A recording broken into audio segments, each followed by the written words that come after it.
2, 3.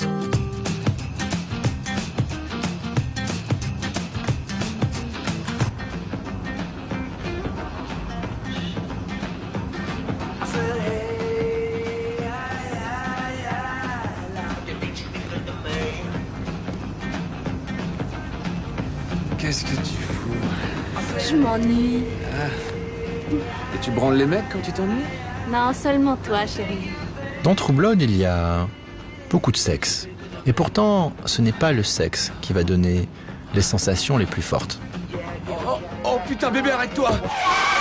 Stéphane Legrand, écrivain. La sexualité humaine n'est plus quelque chose de très intéressant. Finalement, c'est beaucoup plus excitant d'aller acheter du sang de vampire. Et c'est d'ailleurs assez intéressant que les premières créatures assoiffées de sang qu'on voit dans la série, ce soient justement deux humains. Et que le sang dont ils ont envie, ce soit justement le sang synthétique, normalement prévu pour que les vampires puissent s'alimenter sans avoir à tuer des humains. Et là, on a une scène vraiment intéressante où on a tout le mécanisme de la série qui est en place.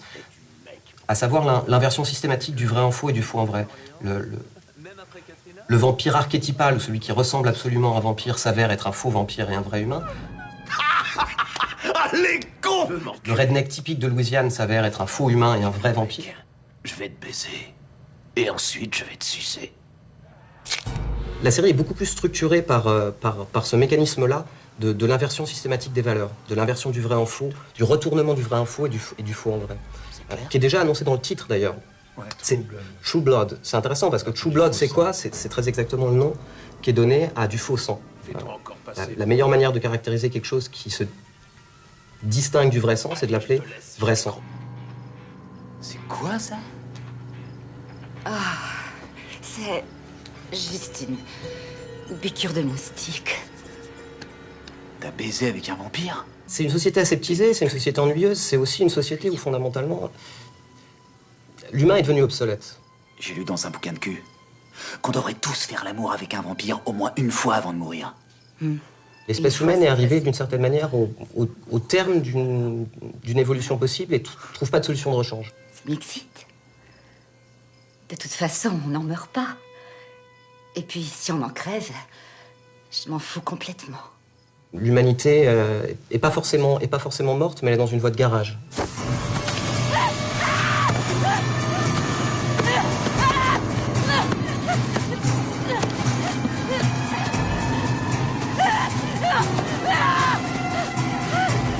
Soki?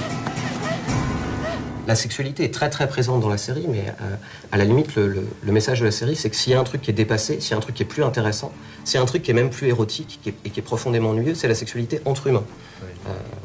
La sexualité avec les vampires, par contre, ça c'est la nouvelle frontière. C'est La sexualité avec des morts. C'est l'hypersexe.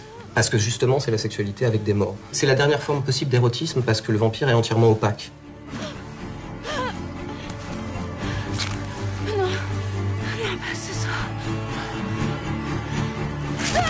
Pas ce soir, dit-elle. Et pourtant, c'est bien l'opacité, l'obscurité et la nuit qui permettent le désir.